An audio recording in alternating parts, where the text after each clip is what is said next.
Good afternoon, and thank you for joining us this afternoon. So Gary, Helen and I are going to be talking about making sense of trauma in the world. It's a subject that came up in our Facebook community group on a personal level, but we felt it would be appropriate to acknowledge the very tragic death of George Floyd and the obvious shockwaves that have come out as a result of that. And I think perhaps first it's worth addressing subjectivity, maybe on a personal level. I'm very conscious of the fact that we are three white voices discussing this subject, and it's something that we need to handle very sensitively and with care. So I wonder if it's worth sort of talking about that initially from you guys. Yeah, sure. What to say about it? I suppose the thing is that I mean, here at least, the whole incident has been one that's affected me deeply, and I think it's affected the world deeply. And as a white person, or as a white body mind, as something that shows up in the world with this cultural conditioning of whiteness, it's kind of brought it really home to me here what that means, and the responsibility that I have as a white male in society. And the responsibility to understand my own privilege and the cultural background that I exist in. And yeah, so I think the only way that I can speak about this subject is from that viewpoint now, of that perspective of seeing that inside of me, and seeing that the trauma of that event bringing something out inside of me as well, which I think has brought a lot of things out for a lot of people as well across the world, which I think is one of the things that is coming out of this event. It's been one of those events where you've seen it happen in every single country nearly. You've seen this kind of a visceral reaction that's happened. And yeah, I think that's the first thing to say on that from my point. I don't know if Helen, you want to add anything? Yeah, I think it's just kind of echoing what you said, Nat, and that wanting to be sensitive to this and wanting to speak as truthfully as possible, but sometimes truthfully can feel really challenging. Now, we don't have an idea of what we're going to say today and what might come out, but I guess I want to kind of acknowledge from the start that we're all here with good intent, wanting to speak from the heart, wanting to speak as openly and truthfully as possible, to say something rather than say nothing, and engage in it from how we see the world, which is, there's nothing else any of us ever have apart from this perspective here. And so knowing that if things do feel challenging or feel difficult, like to invite people to sit with that, and you may well have a reaction to something we say, who knows, because we don't even know what we're going to say. We don't know whether what we say might be difficult for somebody to hear. We can never know that. But I guess this episode, more than any, might be one of those episodes. And just want to say that if that happens for you while you're listening, just notice it, recognize it, let it be there, nothing to change in it. Just see that there's something there being challenged within your own belief system. And generally, like, I don't know about you guys, but I've never had an experience where my beliefs being challenged has been a bad thing. Whenever I've been confronted in the past, there's always been greater freedom that's come on the other side of that challenge and disruption. So it's kind of like knowing that, trusting in that process, which is, it's like this has been like COVID, this situation now, it's like huge global opportunities for beliefs to be challenged and for things to be disrupted and lots of emotion to come out, and then for us to find a way through it that's more inclusive, connected, healed together.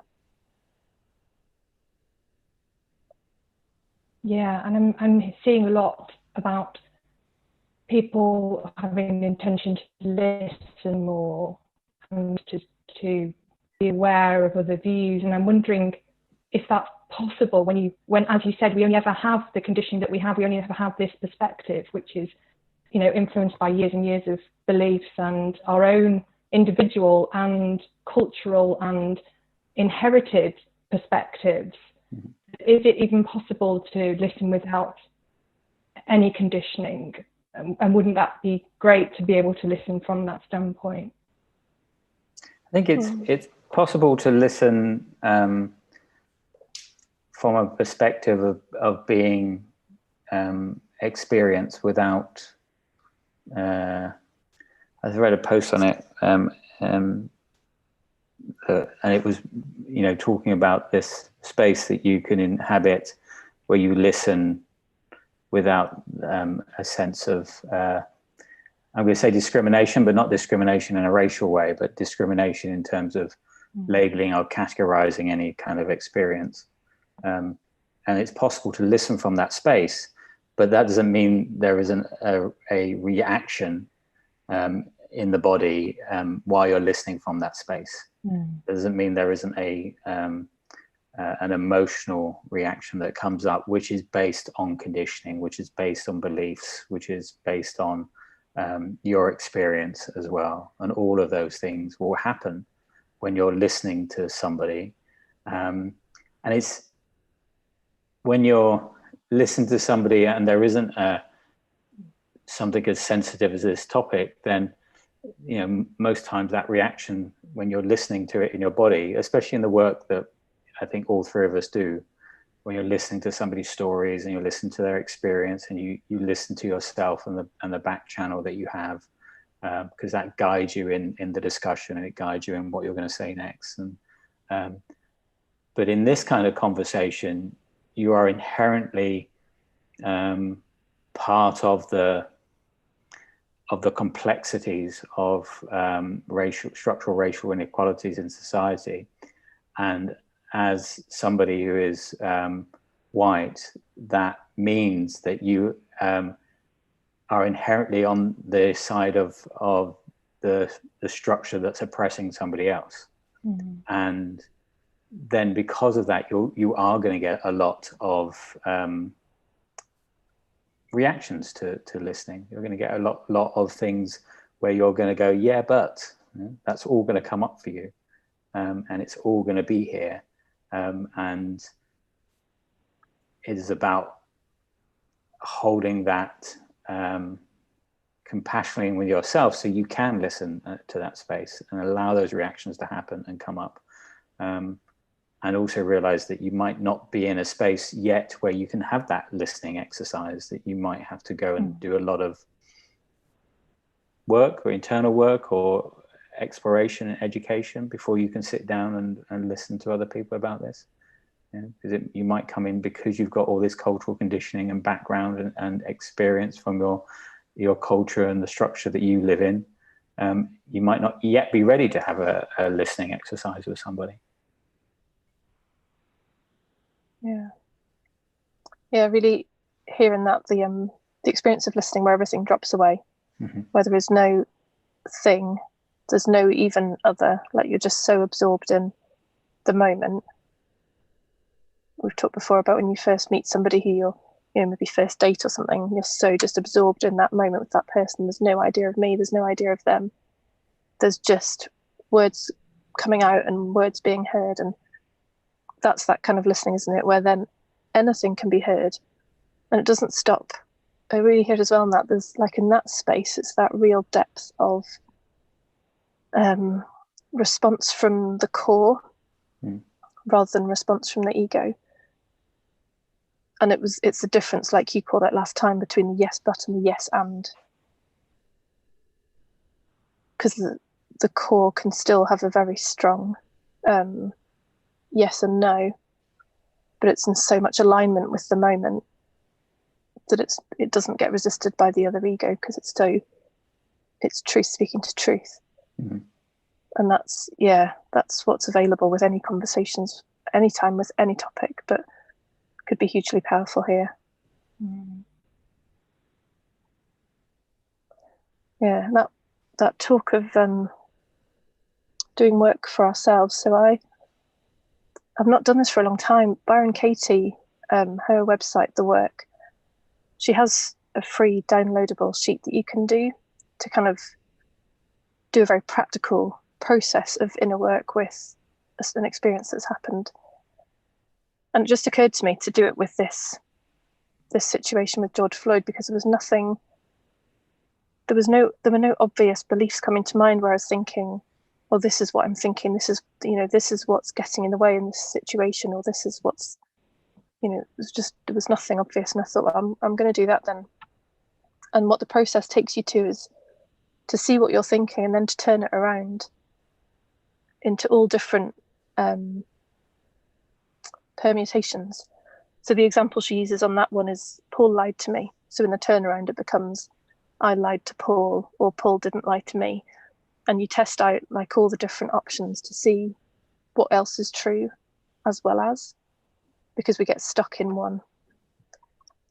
So kind of speaking to what you just said, Gary, about, as white people, we're part of that system. One of my statements was,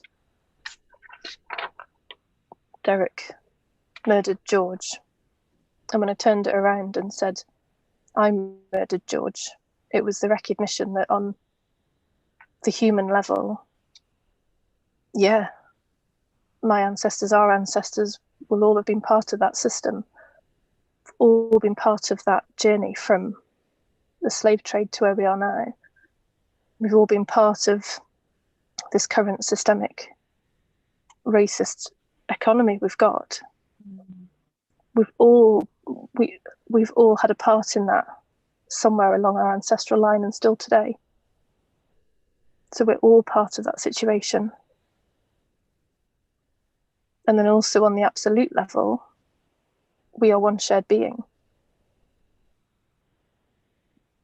Inherently, we are Derek, we are George.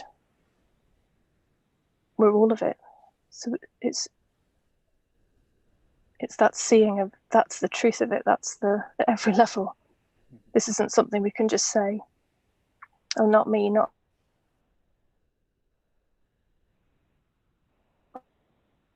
here. And I think that's the dissonance we feel every time we try and say that, push it away and say no,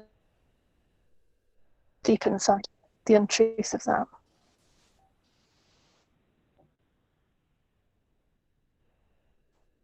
You broke up a little bit, Helen, at the end. Okay. Yeah, apologies. We have no Wi-Fi, hence being in a car to try and get Wi-Fi to do the call.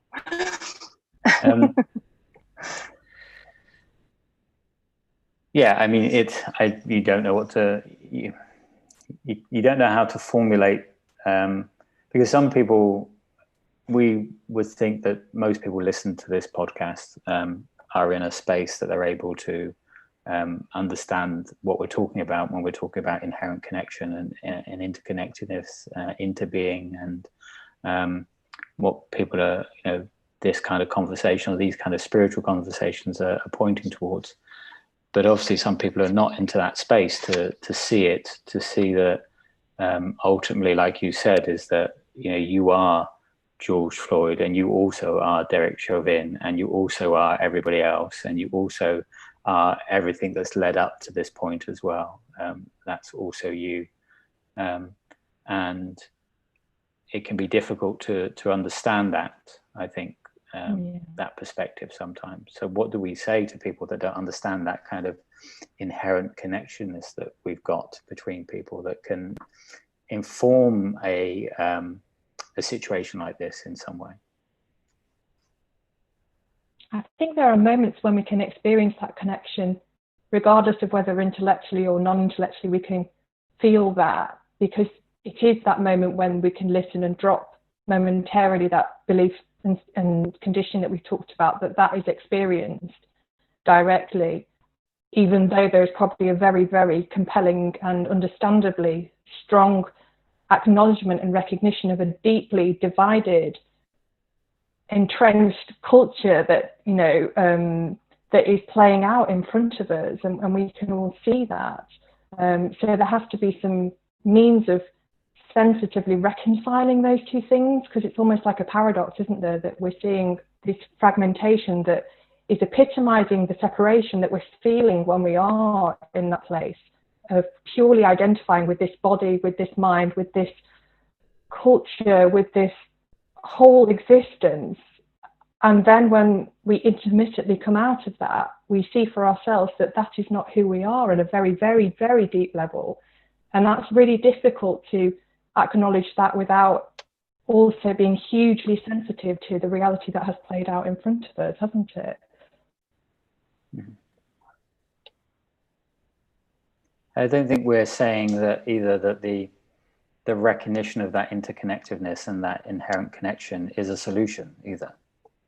That just by recognizing it and knowing it and understanding it, the problems won't go away. It's not I think sometimes, and as we've seen play out in different communities that we're all involved in, and that sometimes it can be used as a crutch, I think, can't it? A little bit. It's like, oh, okay, well, but we're all connected. It's fine. It's all love. It's all one, and it becomes an excuse for not turning and engaging towards these problems that we see within reality, within the real world, within the objective reality that's in front of us. It can be an excuse to turn away from it and not engage with it, and also engage with your part in it as a again, as somebody who's white in this society that's on this side of the structural divide. Yeah, definitely. There's a shift, and I've seen this talked about somewhere, I can't think where, but the sort of shift within spiritual conversations away from that kind of spiritual denial place of, oneness, love, oh, it's all fine, whatever's happening. And it really is becoming this, like, it's both. It's the relative experience in this world and it's the absolute. So it's in the knowing of the absolute, in the knowing of who we really are, prior to thought, prior to form, we can then come into form, into the world, and do whatever looks obvious to do, and increasingly act from that knowing of who we really are, which is acting from a place of love and compassion, which doesn't mean the hippie spiritual view of sitting in a circle all day passively going on peace and love and joy. It is increasingly about acting with love, with huge intention and with huge commitment and with huge passion.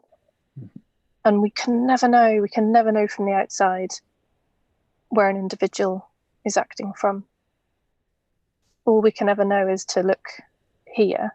So we take action in the world, we push up against the boundaries, we perhaps do things differently than how we did before, and we see where there's alignment and congruence, and we feel where there's tension, and we look to the tension with curiosity, with a chance to see through some thinking about what's keeping us in habitual behaviours that perhaps have maintained some of the system we're in now. And that's the route. But it can't be by sitting on a mountaintop. It's by engaging with life that, we get that feedback, we see. And it's just that we navigate differently. So we know not to look to the outside and go, oh, it's them, they're the problem, they need fixing. Oh, yeah, it's looking here first. And then whatever comes out in conversation with them is then perfect for that. Yeah, so say looking on a mountaintop. One of the things that has been a criticism by my friends, I think we said this in the last podcast about friends that tell you the truth. One of the criticisms that gets leveled here is that I have this tendency to preach from the mountaintop. And my friend said to me once, oh, it must be nice up there on Mount Pius, and that can be a tendency that can happen to all of us sometimes in this space, is that it's very easy for us to lecture the other and say, oh, you should be like this, you should be like that.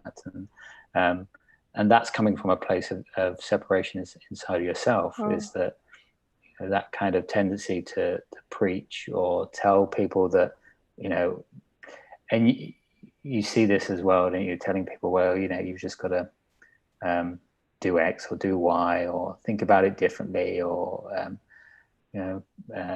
get over it. Those kind of throwaway comments that can come out, which are hugely insensitive.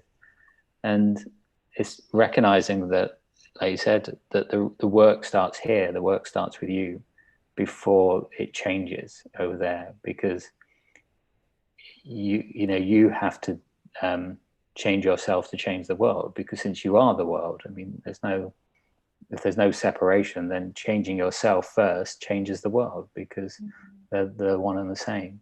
And that change has to come from deep inside of you, and you have to turn towards and look at things. And for me, this incident has been something where I've had this kind of, almost, you have this belief about yourself that you're open and tolerant and everything's equal, everybody's equal. And then something like this happens, and you realize that, oh, hold on a second, by doing that, I'm denying the other side of it. I'm saying, oh, I'm not that, because I'm this. It's been something that I kind of always there was a part of me that's kind of reacted on that term white privilege. There's always that inside of me that, like, constricted sort of thing, because it's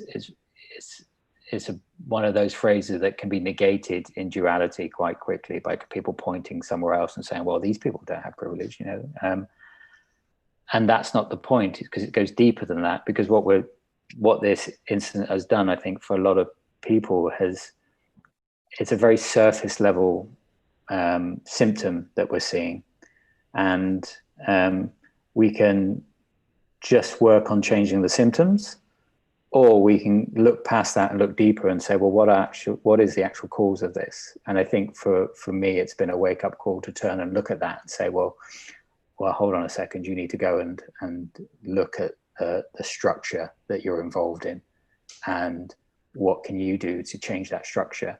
How can you be different in the world so that structure gets changed, rather than just, believing at some level that you're not discriminating against others just because of your behavior, or you don't overtly do it, or you have a belief that you're not that. And that really isn't good enough, I don't think. You've got to go and unpack that in yourself, and you've got to look at that side of you, and you've got to do the work, as who is it says? Yeah. You've got to do the work, even though there's nobody here to do it. You still got to do the work. It's still got to be done. There's still got to be that turning towards your shadows element, and looking at that side of you and integrating it back into yourself. Otherwise you won't be whole. And with the apparent denial that can come with this kind of, surface level talk of oneness, doesn't afford you the opportunity to sit with very deeply uncomfortable feelings and sensations, which is kind of essential when you're having to revisit things that you maybe unconsciously aren't even aware of in terms of impact and trauma. And I think that it's really important at the moment that there's being a voice given to express anger and all those feelings that are there. They're already there, so they have to be expressed in order for us to move through, I think. Yeah, I hear so much in both what you're saying about the integration. So can I just read this? I pulled off a definition of trauma, which it's exactly what you're both talking about. So it said it's an overwhelming experience that exceeds one's ability to cope or integrate emotions involved with that experience. And what I've really seen, both from, I guess, my own psychological exploration and now more physical and spiritual, in those experiences of trauma, and whether they're ours from this lifetime or whether we're carrying them, which, we've shown genetically we carry trauma in our DNA from previous generations. It's both areas, all areas need to be looked at to reintegrate. And like you said, Nat, it's the denial of the sadness, the anger, the frustration, which has kept the whole thing stuck. It's kept the whole system stuck, repeating the same. And like your point, Gary, as well, we've been trying to solve superficial symptoms with policy, and sorry, but that's not going to cut it. This isn't a policy thing. This is a deep wound in all of us, whether we've been on the oppressor's side or the oppressed side. We're all hurting. We're all feeling like we're damaged in some way. And we're not really, but it really feels like that. That's fundamentally what's playing out in the behaviours that we're seeing on the surface. Yeah, whether it's the extreme situation with Derek and George, both, you know, Derek's clearly a hurting person, clearly pain and suffering there. Yeah. And it's only through this. So looking, like you said, Gary, to what's this that's happening here, and the physical reintegration. I did a chakra meditation thing for a while, and I loved how the teacher John Amaral talked about how we're not trying to get rid of this energy that's stuck in your body. We're just moving it. We're just getting it moving again, because it's designed to be there. It's designed to be circulating. And all that's happened is it's at that time of trauma, it's been pushed away. It's been, door shut on it, because it wasn't felt able to be handled then. And all we're doing here is reopening that door, bringing it back in, reintegrating it, because it's meant to be here. The anger and the sadness and the frustration and the pain are meant to be here too.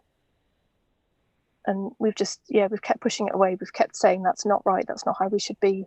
We're meant to be all loving and happy. But that's not truthful. That's not real. And this is a really extreme version of what we get for closing that door and not allowing it back in. What I hear in that, though, is that the importance of the body when it comes to resolving trauma is that we've ignored the body so long, in terms of even in spiritual approaches, but in psychoanalytic approaches and healing approaches, of not using the body to heal your trauma, because and there's plenty of books out there about the body's source of trauma, because the body is a thing that's passed down through genetic history, and there's that intergenerational trauma. And I think some of the things, you know, when you look at going as a white person to look at your privilege and, you know, try to understand it, you're going to come up against this in your body. You're going to come up against these feelings that are going to hit you in your body about the guilt of it and the sadness of it. And that's not coming from you as a person, that's coming from you as the generational trauma of you know, as you said, Derek Chauvin's expression when he was just kneeling on his neck, and his expression was just, you know, there was no emotion there. And if that isn't a person that's also traumatized, I don't know who it is. You know?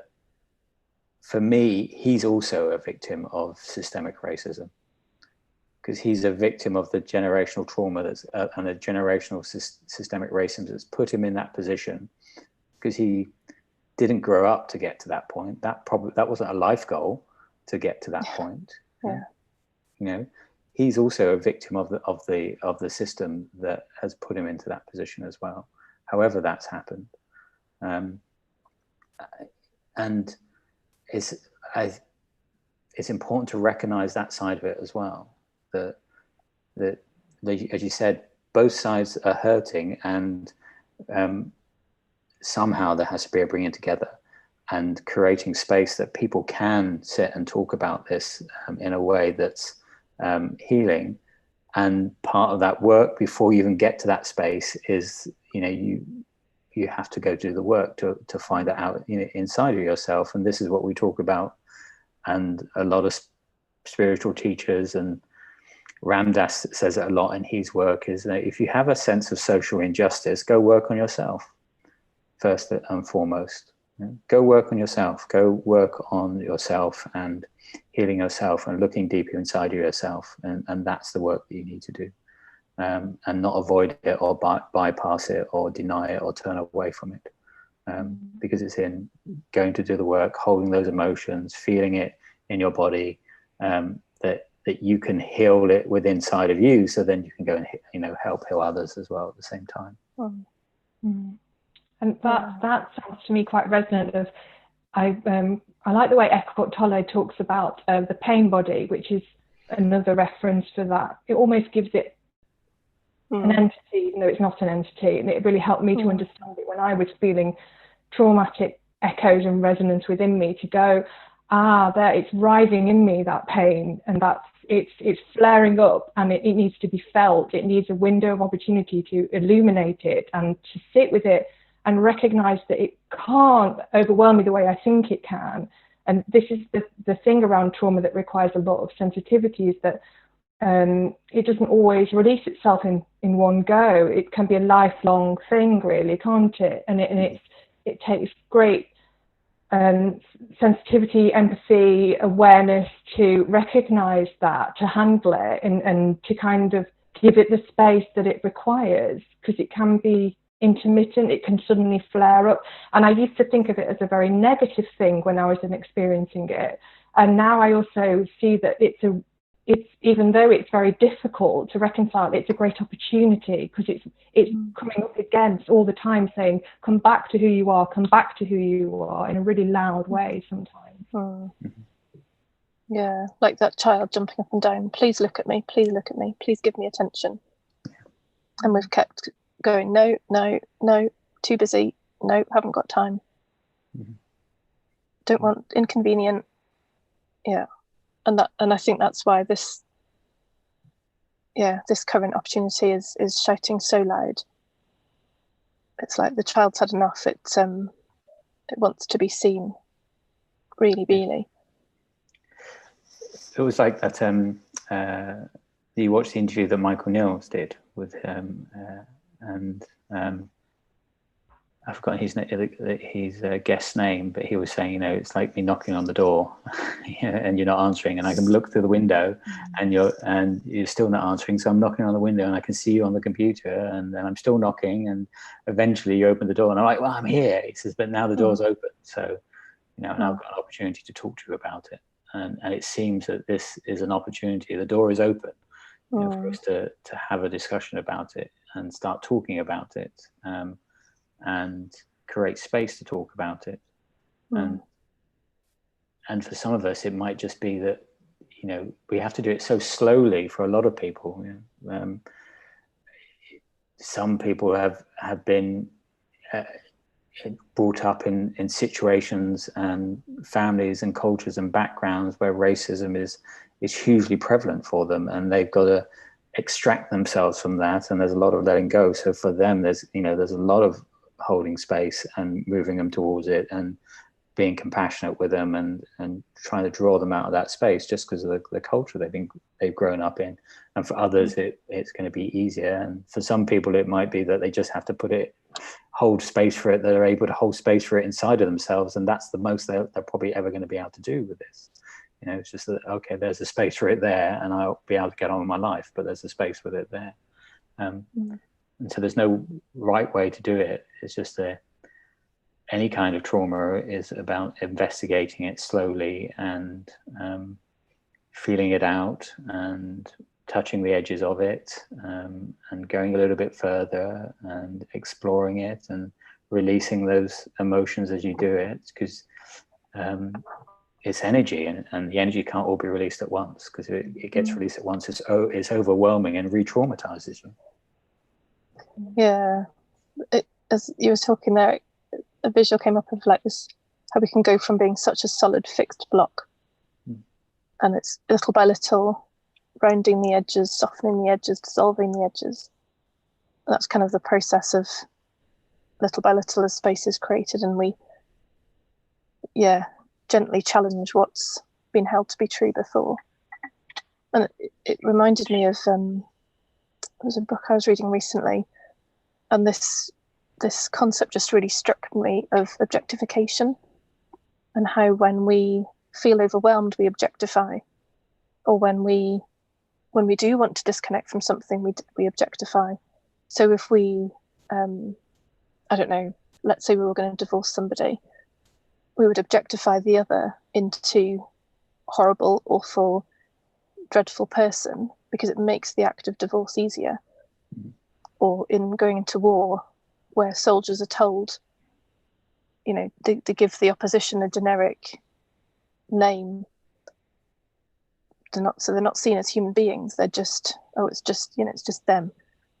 And by objectifying them and giving them a blanket label, taking the humaneness out of them. It takes the humanity out of the soldiers, who therefore then they can go and kill these people. And it's the same with the race conversation. You know, both black people and white people being labelled and objectified into one big lump. Mm-hmm. And for some people, those lumps will be very square and fixed and rigid. And yeah, this opening conversation is a chance to start rounding those edges and to start softening what's looked so fixed and true, and see that it isn't. Like there's no such thing as a black person, a white person. There's no single truth about any of that. And it's getting back and back and back to the truth of the humanity of each individual, each separate experience. I think just to pick up on that point, what you're not saying is that one of these kind of throwaway comments of you don't recognize color, or I don't see color. It's like the black opposite. or white person. It's completely opposite. Oh my God, no, it's so the opposite. It's seeing the brilliance. Oh my God, I was looking at a virtual room of people the other day, all different colors and creeds and genders, and I was like, oh my God, look at the beauty, like the amazing, how amazingly creative is this life? Yeah. To have in a room of whatever it was, 15 people, so much variance and beauty. It's that and that, amazing. And that's what we lose sight of when we start to objectify, because we think we can't handle the brilliance of life. We objectify into boxes. Oh, man, woman, child. Oh yeah, they behave like this because they're in that box. And yeah, oh my God, the dissolution of the boxes just makes life more brilliant, more fulfilling. Yeah, oh my God, yeah, so much not just, it's not, oh yeah, but there's no colour. It's it's so the opposite. Yeah, it's beautiful. From this space, you see the diversity and the beauty of it all, and the creative expression of it all. And it's, you know, the categories become something. It's not they don't have any meaning anymore, but they are this expression of the awesomeness of life, of the wonder of it, of the creative power of it, that it's able to create so much in form. And it's the forgetting of who we truly are, as you know, what's behind it all. And maybe your role in this incarnation is to come into this body mind and be somebody who helps heal it, because that's where you are in this incarnation before you go on to the next one. So I don't know what to say about it. It's still something that's been very emotionally up and down here, kind of really lots of emotion coming out about it, and lots of kind of deep heartache about it as well. It was almost, I think, on one of the, because I think we've all been doing a lot of research for this this podcast, haven't we? Because we've been wanting to make sure that we were sensitive and had good context for it, and really kind of looked at different perspectives. And somebody said, it's something I was watching was that it's the compassion is the other side of suffering. It's the two sides of the same coin. And then when you see the inherent interconnectedness and wholeness of everybody, then you also experience the suffering of everybody at the same time. So that can bring you back to the compassion for everybody as well, including yourself, and have that compassion on yourself to say, okay, well, there's a lot of difficult emotions here that I probably need to go look at, and beliefs I need to unpack, and action that I'm going to have to take as well. And I guess it's also the recognition that those what we would label as difficult emotions, pain, anger, those things, the validity of those, and recognizing that's all okay, it's completely natural, but to see that at a very deep level, they are only ever love expressing themselves in a means of trying to come back to love. That's all it is. It just looks very much like something that shouldn't be happening, Yeah, it's just trying to find itself again. And the danger is, as you've mentioned, Helen, is that when you have those difficult, in inverted commas, emotions, we project it onto the outside world and say, well, I need to, that's where it's coming from over there. Because I don't want to handle this, so I'll put it on that object, and that's the cause of it. So I'll just go change that object or change this, and that's when we get caught into just changing chasing the symptoms. Is that and that podcast with Russell Brand and Gahindi Andrews was talking about that. Was that you can have symptom-free racism if you want. And Gahindi Andrews was talking about from his experience that he's pretty much experienced symptom-free racism. And we can have symptom-free racism. We can keep working on the surface level detail. We can keep working on the symptoms. It's not going to change everything underneath. That inherently there's a systemic structural problem with the way that society is constructed. And Charles Eisenstein talks about that in his other book, The More Beautiful World That Our Hearts Know Is Possible. He talks about we have one of these mobile phones, and it's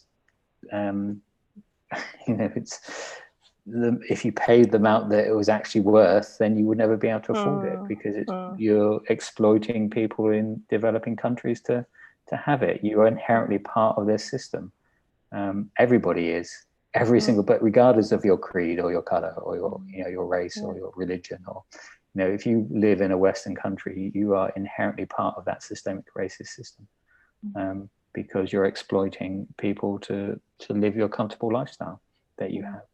And it's a difficult conversation to have, isn't it? What are you willing to give up? What are you willing to let go of? For me, that's where it comes back to here.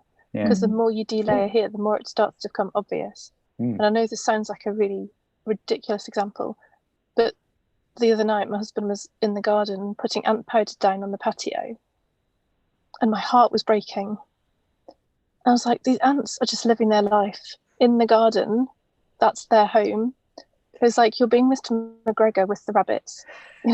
This is where the ants live. This is their place. What, they're not doing us any harm. They're just living their life, cleaning up the patio for us. Like that, they're brilliant. But I recognised that sensitivity, which we've been so scared of, is the source of the healing of the world. That's the place from which we can then easily give up a mobile phone, because we see, oh, no, that makes no sense anymore to be part of that. Or to find, I know there is an organisation actually that was at the Meaning Conference a couple of years ago, where they're making ethical mobiles for this very reason. So it's like, if you really, really want to be part of this shift, you find the organisations, but it comes from that, like, resensitizing to your humanity, delayering all the conditioning that we've been hiding behind, that we've been using to objectify. And it's reconnecting, and like you said, Nat, reconnecting into those potentially painful emotions, but which need to be felt. And then we're back in our hearts, and then we're back into seeing, no, it makes no sense to kill ants in their own environment. It makes no sense to keep using mobile phones that are part of exploitation. And it's no longer like a forced, oh, I should or I must, or people say or it'll look better if I do, all of that's out the window. It's just, no, this is in pure alignment with love and with humanity. You've got to also come from a place of where you are right now and what you're able to do. I mean, one of the completely. The changes that I made was before this event happened was changing to a gift-based model on my within my company, within the work that I do, because it kind of removes this stickiness for money between people. And when you gift something to somebody, it's a different feeling, and you operate in a different way, because we still have to operate within this economy, and money is still part of it. And so you have to find ways that you can work with it and start to change it a little bit. And and it's the small collective changes that will make the difference. And it has always been the small collective changes that will make the difference. But it requires a sense of sacrifice from your side. that you need to sacrifice something for it. And that's really what love is about, isn't it? Sometimes is sacrifice. Sometimes I think is that you sacrifice for love sometimes instead of that's I don't know where that will go, but that's a kind of a feeling that I have. It's sometimes to get back to love or something, you sacrifice something, and it doesn't have to be something big. It might just be your need to be right, or your need to do this, or you need to have this something else. It's just that you sacrifice one small part of you for the greater whole. It is sorry, no. To say, so even these conversations when we're talking about huge economic structures and infrastructures and inherited cultural dynamics, to say, well, that's too big for me to have a part of. That's just there. We can't do anything about that. Which it looks too all-consuming, and yet it is very much in those small individual contributions that's when we're going to see the shift, isn't it? Is when we do take that onus back and kind of reflect on our own behaviours. Yeah, like the ants. Sorry, I'm back to Disney movies again. It's like and ants again. But the ants in that Disney movie, I can't remember which one it is. Bug's Life, is it? Mm-hmm. When the ants come together and shift the dynamic with the locusts. Now, I'm curious, because there was a question from the Facebook group. Do you think that we've answered that? I do. I think it wasn't necessarily in the context of the discussion that we've been having. It was more, I guess it's more general trauma around if we're talking to somebody who has experienced deep emotional scars and might still be experiencing that now, is it even right to say to them, you're fundamentally okay? Or is there a readiness that we have to go through to see that or realise that? Yeah. Do you want to go first? I was going to say for Natalie first, actually. I think for me it's almost the thing I said before about when we're sitting as a box we're very like, this is it and this is how it is and there's no other. And almost going back to what you said at the start, Gary, about listening. It's possible that just purely listening is all that's needed at that beginning stage to start to allow some things to be aired and some things to be expressed, to start some movement happening. But I'd love to hear your guys' views as well. Yeah, because for me that also touches back on the denial thing, is that almost to say you're fundamentally okay almost doesn't allow you to say, well, these circumstances are atrocious, they are really real for me. And I think that what we're saying is absolutely recognising that that's the case, and to 100% be with that, even if it's very, very uncomfortable, because that's where the compassion opens up to allow you at some point, whenever the readiness appears, to get curious about where it's coming from and to see the truth beyond it. But it has to be held very carefully, doesn't it, that whole conversation? Yes, especially, I mean, when you're talking about trauma, people are not in the space sometimes to hear that truth, because it's just not their reality. I mean, you can't sort of just come up and say, and like it said, it can come across as a denial of their truth as well. Because you're fine, you're inherently whole. I think you meet people where they are, and also you show people that they're whole. You don't have to tell them, you show them, and you create the space and so that they can feel whole within that space. And you validate their experiences, and you tell them that it's normal, and you hold them as a whole person on this side. When you're trying to when you're in a conversation with somebody like that. I've had conversations in my work with people that have had trauma, you're, from my experience of doing it, it's holding the space and showing them that they're whole, rather than telling them that they're whole, and pointing towards it more than anything, so that if I tell somebody it, they have to have the realization themselves. They have to see the realization themselves, because I can't give them what I've got. And it took me 47 minus 9 years to get to a point where I'm whole. It took a long time for me to get to a point where I'm whole myself. So, might take somebody years to get to a point where they're able to hear that and they go, oh yeah, I'm whole. And at the start, you just have to keep pointing them towards it and showing them, and so they can see it for themselves, because that's the only way that they'll see it. I can't give you what I've got. And sometimes that can translate from a coaching perspective as just sitting with someone while they cry. It's certainly been for me, where I've just sat with them and felt that with them and given them the allowance to say, yeah, that's pretty awful, feel it, and there's nothing to do or to fix in that space. It's just to allow it to be. But that's the love. You see, that's the light in me sees the light in you. Like, you being able to sit with that is you being the wholeness that holds that whole thing and allows that to be there with no need to fix it. It's our desperate need to fix and to escape from and to change what is, that's keeping all the same cycles in place. Back to the symptoms versus getting to the heart of it. And it's it's being with what is that allows things to shift and change. There was a lady at the 3Ps conference this week she's a psychiatrist, so she works with addicts, and she said exactly that. Like, God, if I rocked up with my clients and said, oh, it's just your thinking, guess what, you're going to get punched in the face.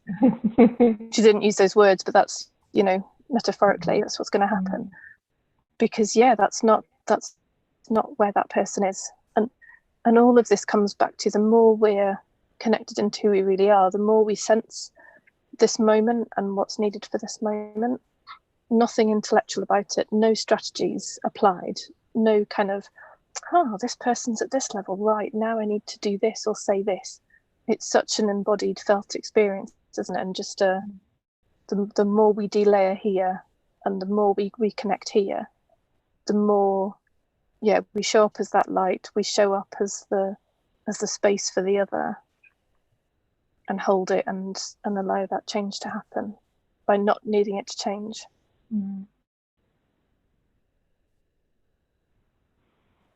We've gone over, guys. Yes.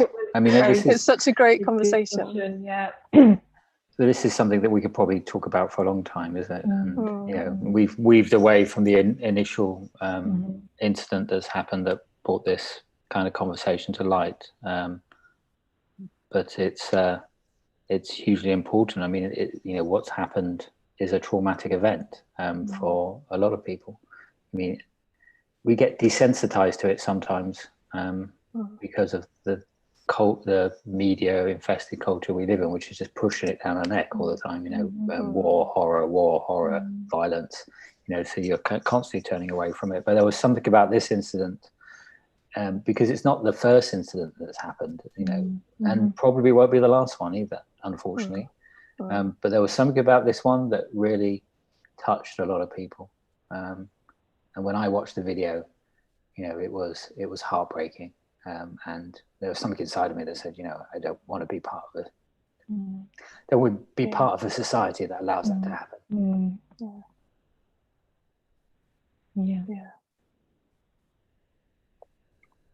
That might be a natural place to bring it to a close, do you think? Do you want to do outro, Gary, or not today? No, sure, I can do an outro. So thank you for listening to this conversation. It's probably a difficult one for all of us to listen to and be involved in. I think there's some resources that we spoke about in this podcast, so we'll put it in the show notes and in the links on YouTube. There's a really good document that I've come across that points to how you can start to depack and investigate the reality of structural racism. One of the things that have come out in a lot of communities we've been talking about is not to ask Black people to educate you if you're a white person. That's not their role, that's not their job, and they're probably frankly very I'm going to say, not swear, but they're very probably upset constantly to be asked to educate white people about this. It's our responsibility to go and educate ourselves and get ourselves to a space where we are educated before we can start to have open exploratory conversations with people, and only if they want to have that conversation with us. So go educate yourself if this has been something that's really touched you. And I think that's as much as we can really say on the subject. I don't think if anybody wants to add anything as well, I think we can all close off this one. I think just to get in touch, like if there is something that's come up for you through this that you don't understand, or that's challenged you, or that you'd like to know more about, or a personal situation you want to explore, then get in touch on the website, and or follow any of the resources that, like Gary said, we'll be sharing. But yeah, do get in touch if there's something you want to ask. Good. Yeah, I think that's it. That's it. Thanks for listening and watching, people who joined us live, and we shall see you next week. So thank you, everybody. Bye-bye. Thank you. Bye-bye. Bye.